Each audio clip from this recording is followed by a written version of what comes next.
What do you all think about this idea by this Australian businessman of staging what he calls an enhanced games, which is an Olympic-style sporting event without drug testing? So athletes would be free to take any amount of drugs they want without any worry of doing, much less failing a drug test. Man of all him Enhanced Games Association with his medical panel, his list of Enhanced Games world records and all these things. Yes. And as expected, athletics officialdom came out swinging, calling the concept a joke and blah, blah, blah. But look, me not tell no lie. I would go out and watch those races. Women 100 meters in 9.45 seconds.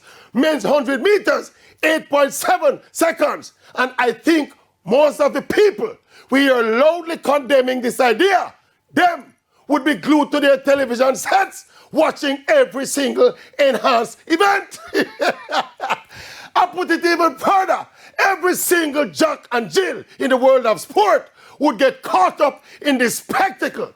So while the Maverick cannot and will not officially and publicly endorse the enhanced Olympics, me we hide and watch it. Yes, because me want to see the race there, 8.5 and 9.2.